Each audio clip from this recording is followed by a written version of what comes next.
Welcome back to another episode of Baseball in the Bible. I am Riker Dotson, here with my father, Ryan Dotson, and we're back for another podcast. Yeah, baby. We're Glad back. to be back. We're back. It's just us this week. We've had a good run of some cool guests, but tonight it's just Back us. to reality. But we got some more guests coming. But For sure. it's good to be back, just us. We're going to chat some baseball. And we are in the, as we're recording this, World Cup is starting this week. True. So when this airs, we've already had had USA play one game. So we're not a soccer podcast by any means, but we're supporting USA. For sure. USA. The World Cup is here in America, so kind of exciting, big deal. It's another opportunity to hang up our world baseball themed jerseys. So there we go. But yeah, we're here. Got some fun things to talk about. What do you want to start with?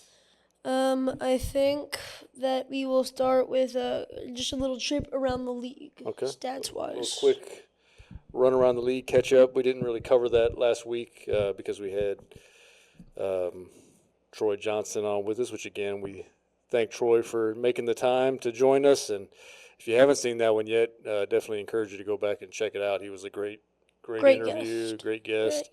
We're going to be back on at some point later, and so we're looking forward to that. But great guy. I'm finding myself cheering for the Rockies a little bit more now, watching their games late at night. So yeah, these are the most Rocky games we've ever watched in our lifetime. For sure.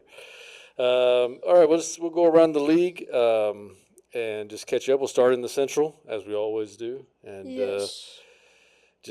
So Milwaukee is on fire right now, playing some really good baseball. They had an incredible game one day this week, a couple nights ago with the A's. 15-14 was the final. Just a fun game there, and they're rolling, man. They're 41-24 as we're recording this. Dang. Doing good. 4.5 up on the Cards, who are playing great. We're in a series with the Mets right now. Yes, we are. In New York, Citi Field. Won the first game. We're playing as we speak. We're up 4-0 right now, so hopefully that'll stand. And I'm sure true. As long as Dad's on his phone, he'll be giving us continuous notifications. So the Cards are playing great, and they're in second place. And the Pirates are 8-back, Cubs 8-back, and then the Reds finally have a team in the division under 500 because the Cards just swept them. So true. They're under 500. They're scuffling for sure, but it's a long season. So they're doing good. Atlanta continues to roll in the East, 45-22. But the Phillies, my World Series pick, they have turned the corner. They're 36-31. They're still 9 back, but they're playing much better. Harper's starting to come around. Schwarber's killing it, so they're doing good. Washington's 1 game over in third. Then you got Miami and the Mets, who, again, the Cards are playing right now, and they're struggling still. But they're bringing up the rear in the West. You've got the Dodgers, 43-24, 8 games up on the Padres, Arizona, San Francisco, and the Colorado Rockies. One of our favorite teams now, but they're not doing so great. In the American League, Tampa is still there, but them and New York are basically tied right now. And then Toronto is starting to show some signs. They're 8.5 back, but creeping toward 500. Baltimore still disappointing. Boston still disappointing.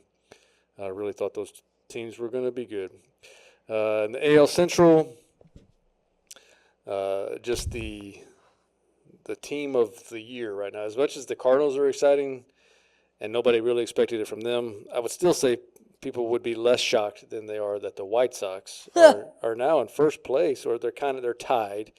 The same kind of winning percentage that they both have. Cleveland has played a couple more games than the White Sox. They're 37-33, but the White Sox are 35-31, so they're basically tied based on percentage, which is crazy. Yeah, no one saw that coming. Yeah, no one saw that coming. And they had a game, again, as we're recording this today, they had a game last night against the Braves, the team with the best record in baseball, and they walked them off. Braden Montgomery, is one of their top. I think he's number 2 prospect. He's one of the top prospects for them and in baseball. They called him up, so it's his first game last night. He had an RBI earlier in the game, but then in the bottom of the 10th, Braves had scored. It was 5-4. Bottom of the 10th, had a runner on second, the automatic runner. He hits a walk-off home run in his first ever game in the big leagues, and they beat the Braves 6-5. So there's some magic. There's some good stuff happening there with the White Sox. But I think he's only like the 5th player since 1900 to hit a walk-off in his debut. So, I mean, it's not something that happens very often. I was looking at the list. Not a lot of big names other than Miguel Cabrera is on that list. He did it, which is, I mean, he's a Hall of Famer, one of the best ever. Yeah. But not all of them are household names, so it doesn't necessarily correlate to, like, becoming a stud. But it's still an awesome moment no matter what happens in his career. True. You know, so really cool. Again, they beat the Braves. The big news of that, I didn't mention it when we went by the Braves earlier, but Acuna did leave that game with an injury. So we'll have to see how that plays out, because that's the big thing with Acuna is can he stay healthy. But the White Sox are, right there in first place. Minnesota, Detroit, Kansas City bringing up the rear there. And in the West, the Mariners have started to do like we thought they would do. They're still, 36-32, but starting to turn that. And again, it's a team that we think, I can't even remember now. Did I have them in the World Series? Who? I'd have to go back and watch. No, I think you had the Phillies and the. I had the Blue Jays. I think I stuck with the Blue Jays. I think I had the Phillies and the Blue Jays. Yeah, that was an interesting pick. I did have the Mariners in the playoffs. I did have them as a wild card. I had the Rangers winning that division, and the Rangers are only 3 games back, and so see what happens there. A's, Astros, Angels, bringing up the rear there. So the A's not doing so good right now. It is, I think, a little bit more coming to reality. But, again, we had the Braden Montgomery thing. Scherzer this week got his 3,500th career strikeout, heading toward, the top 10 and all-time list there. Just a Hall of Fame career for Scherzer, still doing it.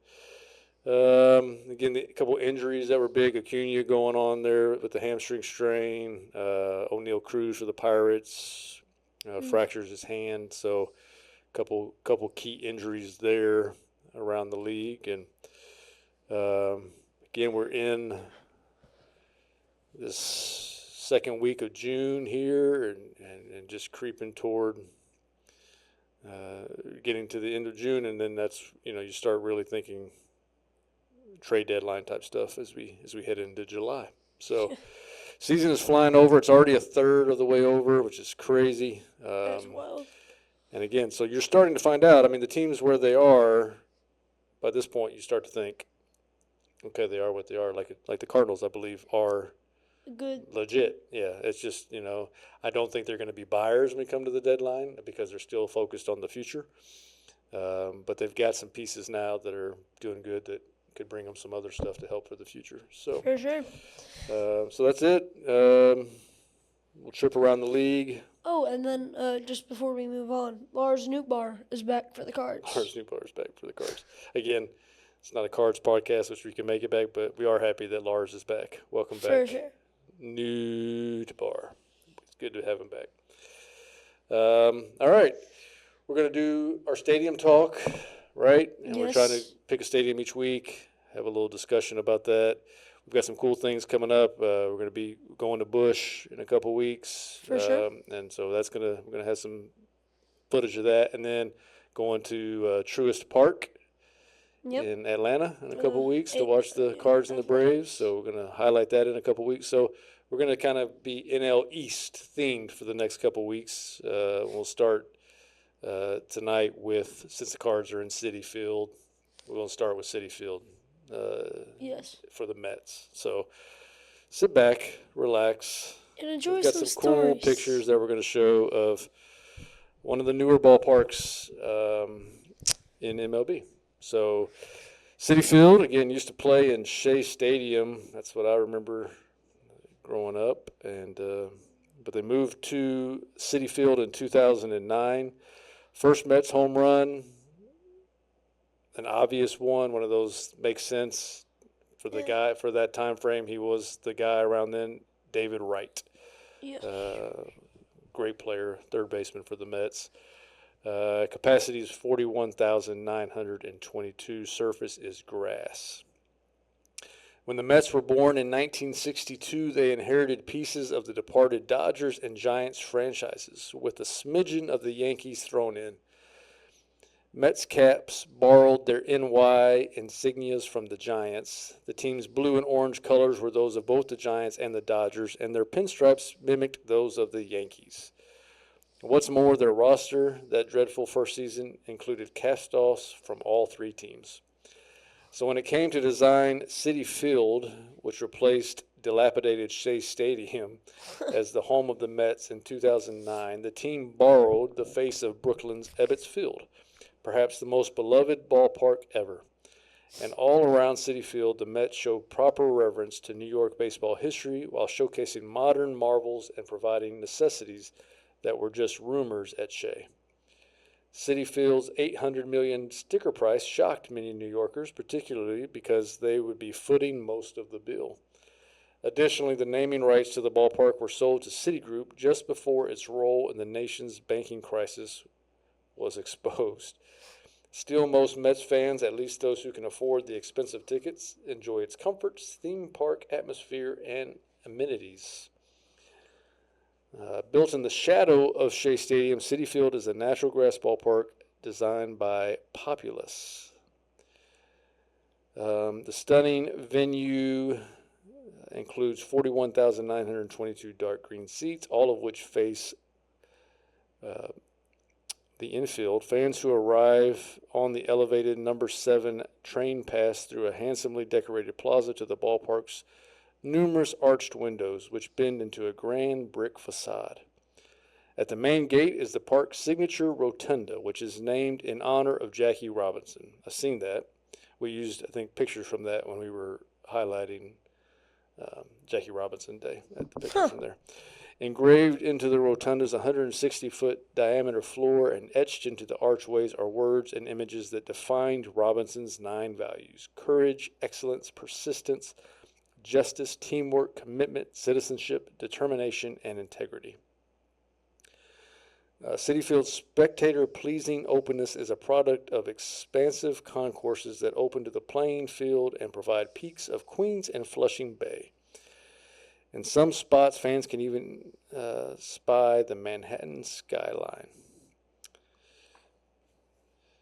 The 9-foot apple that rose and lit up for Mets home runs at Shea resides outside of Citi Field, while a new, larger model sits poised behind Citi's center field wall. When a Mets player hits a home run, a giant apple, which has a Mets logo on the front that lights up, rises from its housing in the center field batter's eye. It's a very famous thing. I'm sure most people have seen that. With fewer seats and a disappointing team, attendance actually fell from more than 4 million in 2008 to just over 3 million the first season at Citi Field.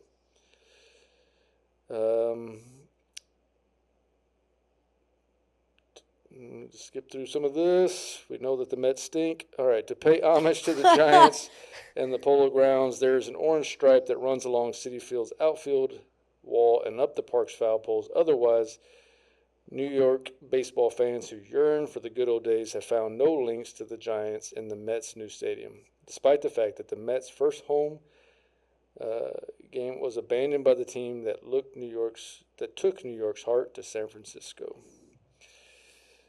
So it's a beautiful park, but there you go. It's a beautiful park. Looking at some of these pictures, it's a cool place. Haven't not been there yet, so hopefully we can get by there and check it out. We went to New York. We went to Yankee Stadium, but we did not go in. This was before when we went. It was before even Citi Field, so it would have still been the dilapidated, as they said, Shea Stadium. And that's the one I remember. Some of the great games. Cardinals when they played them in the NLCS in 2006. That was at Shea Stadium. So. All right. Yes. Then that. Now what do you want to do? Devotion? All right, let's do the devotion. Okay. Staying on our Mets theme. Yeah. Cards are playing the Mets. Just read about Citi Field. Now let's do a devotion on Juan Soto. Because why not? Because why not? So, the verse is Proverbs 14:29. Whoever is patient has great understanding, but one who is quick-tempered displays folly. What makes Juan Soto isn't his swing. It's how he knows when not to use it. Soto came from humble beginnings in the Dominican Republic, where he grew up swinging a broomstick at bottle caps his dad tossed his way. To him, it was more than a backyard game. He was training his eyes and learning to wait for a pitch he could crush. The patience and hand-eye coordination he developed paid off fast. At 19, Soto broke into the big leagues and quickly became one of the toughest hitters to pitch to. From 2020 through 2024, Soto led MLB with 582 walks, a lopsided 165 more than the closest hitter. Translation? Nobody earned more trips to first base just by not swinging at pitches outside of the zone. And when pitchers finally gave him something to hit, he didn't miss. In 2024, he blasted a career-high 41 home runs. You'll rarely catch Soto chasing a ball outside of the strike zone. He trusts his approach and makes it count when the right pitch comes around. Soto summed it up simply. I've just got to keep myself in the strike zone. Try to look for a specific pitch. If they don't do that, just walk. But if they throw it, just try not to miss it. Soto's brand of patience isn't easy. We all want things to happen fast, especially when we're working toward a goal. But rushing can make us chase the wrong pitch, both in life and baseball. Some opportunities or friendships can seem right in the moment. But if you jump without thinking, you could get pulled off course. Patience helps us pause and think clearly. Discipline helps us hold that pause until we're ready to make a smart next move. The slow stretches may not feel exciting, but it's where character and wisdom are forged. And when the right moment finally comes, you'll be ready to crush it. Are you rushing into something without thinking it through or praying about it?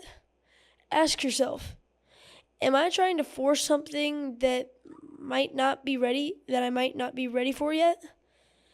What's one step I can take today to practice patience? And have I invited God into this decision, or am I just pushing ahead on my own? This is always risky to ask without even discussing this beforehand, but is there anything that comes to mind for you? Well, I'm kind of offended by that comment, but, it just helps remind you, because a lot of the times we get anxious for success. We want to, just skip to all the good stuff. And a lot of the time, that's not what God has for us, sadly.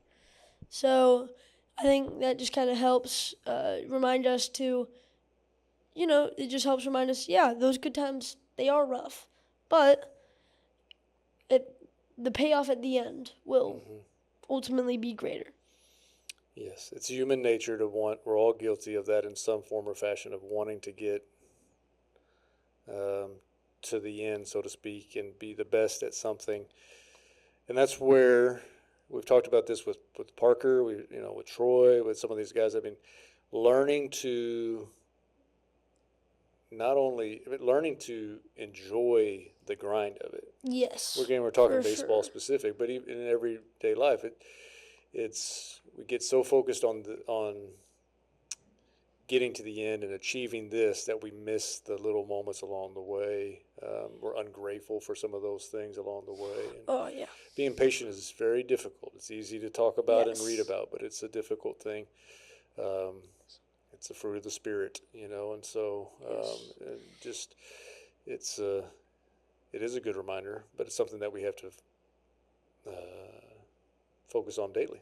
Yes, Right. and I do want to say, like, patience and discipline are two very different things. Because Mm-hmm. if you, like, there are moments where you can be patient, but if you're not disciplined, then your patience will kind of, Mm-hmm. you know, They can go hand in hand, they but they go are hand in different. hand, I but they guess, are yeah, very yeah. different. Yes, And again, we're talking baseball. Very important attributes to have. for sure. Um, Oh, for sure. Very important to have them at the plate, wherever in if you're Base running. pitching, base running. You know about that. So, Inside joke, but yeah, but yeah, very important to have. So, and he is well known for that. That's what makes him a tough at bat, because he's not gonna. go He's away. looking for. He has a plan. He's looking for his pitch, and he's not going to give in to anything that you're trying to get him out on. And when you make the mistake, he's ready for it, and he's one of the greats. So we're going to read a little bit about him. He's going to be our new school player of the week. Obviously, you read quite a bit about him right there, but I'm just going to touch up a little bit on some of his accolades. But he is a Dominican baseball player. Love watching him in the World Baseball Classic on that For team. sure. It's crazy to me, because he's such a stud. He's only 27 years old. He feels like he's been around For a forever, while. and he's already on his fourth team, which is also crazy to me, because he's so good. Uh, but his career batting average at this moment is 281, 1,135 career hits, 257 home runs, 727 runs batted in. And these numbers are just going to continue to Grow. skyrocket. Bats left, throws left. Again, was brought up by the Nationals 2018, played with them to 2022. They won a World Series in 2019. Scherzer was on that team, but that was kind of a flash in the pan there with them. Then he went to the Padres, and you pair him up with Machado and Tatis and 22 to 23, and then he goes to the Yankees in 24, and kind of shocked everybody, but he got the huge contract Yeah, it's huge. with the Mets in 25 to current. So he's current. I mean, he's a four-time All-Star. He did have the championship in 2019, four-time All-MLB first team, six-time Silver Slugger, batting champion, stolen base leader in 2025, which I did not know that.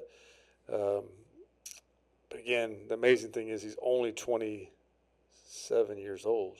Be 28 this year, but there's so much more baseball left in this guy, and so his numbers are going to be incredible. But he signed that 15-year, $765 million contract with the Mets, and so he's going to be with the Mets for a while unless they trade him. Yeah, isn't there like only one or two contracts higher than that?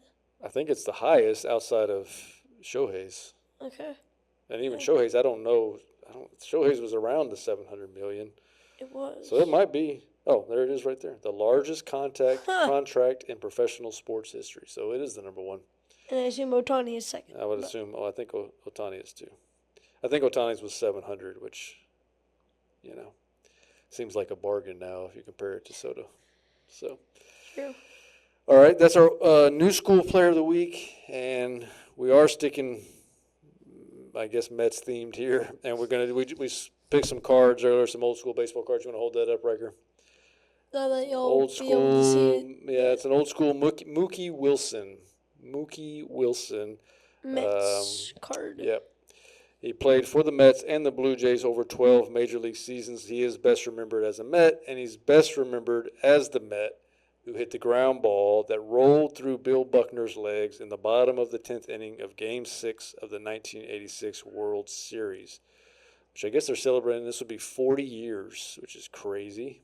This year is 40 years celebrating that World Series for the Mets. He made his MLB debut September 2nd, 1980 for the Mets, and his last appearance October 6, 1991 for the Blue Jays.